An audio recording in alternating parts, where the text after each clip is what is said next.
want to talk about something you've definitely noticed. Think about the kindest people you know, the ones who always show up, who flash that reliable smile, who never say no when you need a hand. Now, look closer. Do you see the exhaustion in their eyes? It's an unsettling paradox. Some of the most outwardly giving people are also the most profoundly tired. We love to imagine kindness as this simple, pure good.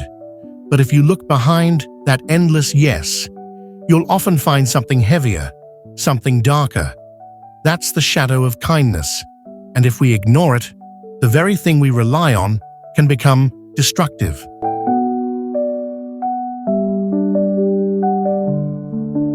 How kindness becomes survival. This pattern often starts incredibly young. A child learns that being agreeable, being the good one, is the fastest way to get love and avoid conflict. Putting their own needs aside earns them praise and affection. That simple association, kindness equals survival, gets hardwired into their nervous system. They grow up to be the reliable friend, the perfect employee, the person who never complains. They're wearing a mask.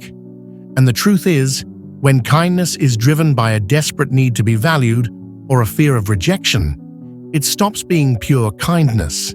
It becomes a performance. And as the original piece pointed out, a mask worn too long will start to suffocate the person underneath it. The quiet killer. Compassion. Fatigue. If you've ever been that person, the one sacrificing their own rest to make sure everyone else is okay, you know the truth. Behind every act of forced self-sacrifice is a quiet whisper of resentment. What about me? Psychologists call this compassion fatigue, and it's not just for nurses and teachers. It affects everyday people who identify as kind souls. Studies have shown that when people consistently prioritize others over themselves, they report higher rates of anxiety, depression, and even physical health issues. Unchecked kindness isn't virtuous. It's a form of self-erasure. It's like spending all your time watering every plant in the garden, except your own roots. Eventually, the gardener collapses, and the entire garden withers with them. Training the world to overlook you. And here's the really unsettling part.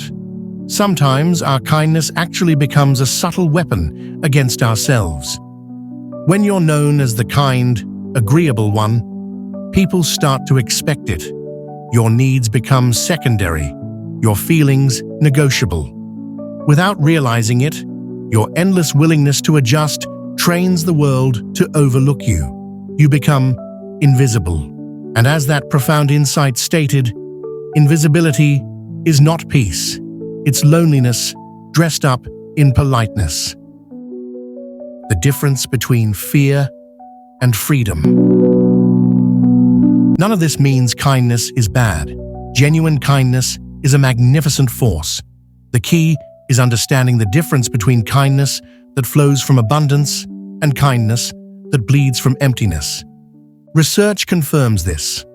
Altruistic behavior boosts well-being, but only when it's voluntary and authentic. When you're giving out of guilt, obligation, or fear of disappointing someone, it has the opposite effect. It lowers happiness and ramps up stress. We get trapped in this cycle. We don't want to be selfish, so we keep giving. We don't want to lose love, so we keep sacrificing. But the cost is enormous. You lose sight of yourself. You become a stranger in your own skin. And when you continuously suppress your needs and bury your anger in the name of being nice, those emotions don't disappear. They ferment, and eventually they explode as passive aggression, snapping at loved ones, or an all-consuming resentment. Kindness without honesty creates the perfect breeding ground for darkness. The ultimate kindness. putting on your own oxygen mask. So, if we recognize the exhaustion, the resentment, the feeling of being invisible, how do we shift? How do we embrace kindness in a way that heals instead of harms? The answer is simple, yet terrifying for most kind people. Kindness must begin with you. If your kindness doesn't include the self, it's not kindness, it's performance. And performance eventually collapses. Think about the airplane safety briefing. Put your own oxygen mask on before assisting others. It sounds counterintuitive, but the logic is ironclad. If you pass out, you can't help anyone. If you neglect your own needs, your ability to truly care for others suffocates. Boundaries aren't barriers. This brings us to boundaries. For the chronically kind, boundaries feel like rejection, selfishness, or shutting people out. But they're the purest form of honesty. A boundary simply says, this is what I can give and this is what I cannot. They are the invisible lines that define where you end and where another person begins. They ensure your care is coming from choice, not compulsion. In fact, people who respect their own boundaries are seen as more trustworthy because when they say yes, you know they genuinely mean it. The biggest challenge, setting a boundary, is saying no to someone else so you can say yes to yourself. This can be deeply uncomfortable, and you might even lose relationships built on the expectation of your endless giving. That's painful, but it's necessary. Those relationships were never truly balanced in the first place. The path to liberated kindness. So, what can you do, starting today, to shift from enslaved kindness to liberated kindness? Practice the pause. When someone asks you for something, don't immediately say yes. Take a breath. Let me check my calendar and get back to you. Give yourself space to ask, do I have the energy? Do I genuinely want to do this? Learn the gentle no. A rejection doesn't have to be a confrontation.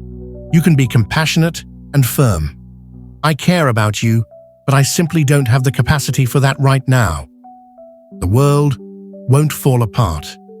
Reframe your worth. Your value is not determined by how much you give away. Your value is intrinsic. You are worthy of love even when you rest, even when you say no. Listen to your monster. Hard emotions like anger or frustration are not the enemies of kindness. They are signals. They tell you when your boundaries are being crossed. Listen to them. Don't suppress them. The final lesson. The kindest thing you can do for the world is to remove the mask and let your kindness flow from the real you. The you that can say yes and no with equal honesty. The irony is beautiful. When you treat yourself with true kindness, your kindness toward others becomes more powerful, not less. It comes from overflow, not depletion.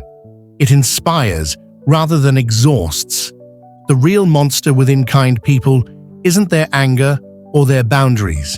The real monster is self-neglect. Once you face that, your kindness will grow stronger, more radiant.